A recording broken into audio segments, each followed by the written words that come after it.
Hi అండి, నేను మీ లలితా పిశెట్టి. ప్రతిరోజు భగవద్గీతలో 5 శ్లోకాలు. దీనిలో భాగంగా ఈరోజు 13వ అధ్యాయంలోని 21వ శ్లోకం నుంచి 25వ శ్లోకం వరకు శ్లోకాలు విత్ మీనింగ్స్ మీకు చదివి వినిపిస్తున్నానండి.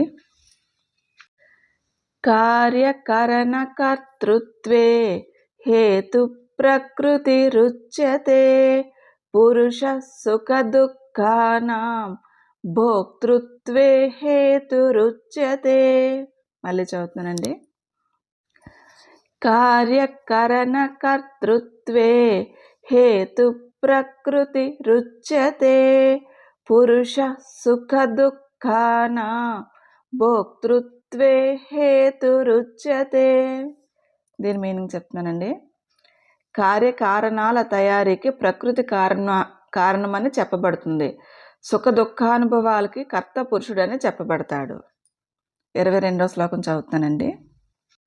పురుష ప్రకృతిస్థో హి భుంక్తే ప్రకృతి జాన్ గుణాన్ కారణం గుణ సంగోస్య సదసద్యోని జన్మసు. మళ్ళీ చదువుతున్నానండి.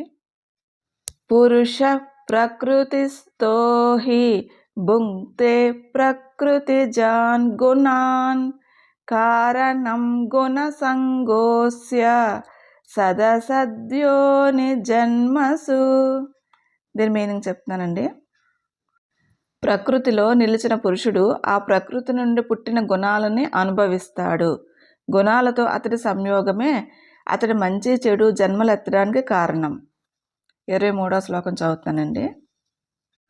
ఉపద్రష్టానుమంతా చ భర్త భోక్త మహేశ్వరః పరమాత్మేతి చాప్యుక్తః దేహేస్మిన్ పురుషః పరః.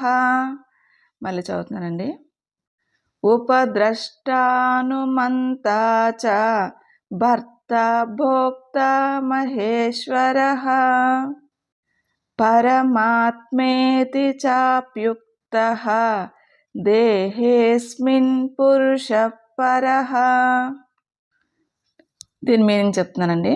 ఈ శరీరంలోని పరమ పురుషుడు సాక్షి అని, అనుమతించేవాడని, భరించేవాడని, భోగించేవాడని, మహేశ్వరుడని, పరమాత్మ అని చెప్పబడుతున్నాడు.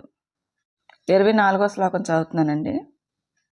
య ఏవం వేత్తి పురుషం ప్రకృతిం చ గుణైః సహ సర్వతా వర్తమానోపి న స భూయోభిజాయతే.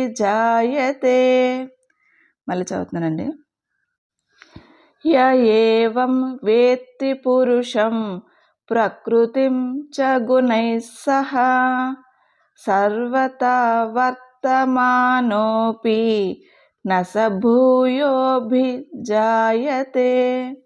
దీని మీనింగ్ చెప్తున్నానండి. పూర్వం చెప్పిన విధంగా పురుషుణ్ణి గుణాలతో సహా ప్రకృతిని ఎవరు తెలుసుకుంటారో అతడు ఎలా ప్రవర్తించినా తిరిగి పుట్టడు. 25వ శ్లోకం చదువుతున్నానండి.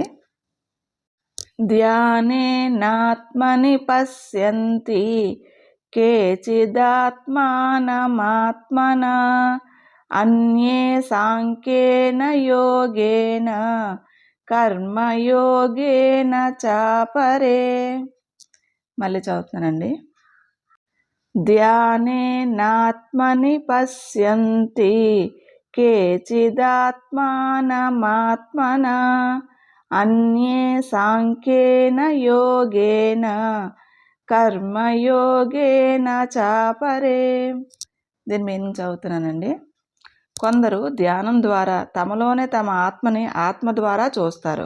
కొందరు జ్ఞానయోగం ద్వారాను, మరికొంతమంది కర్మయోగం ద్వారాను ఆత్మను చూస్తారు. థ్యాంక్స్ ఫర్ లిజనింగ్ అండి. లోకా సంస్థ సుఖినో భవంతు. రేపటి ఎపిసోడ్లో 26వ శ్లోకం నుంచి 30వ శ్లోకం వరకు చదివి వినిపిస్తానండి.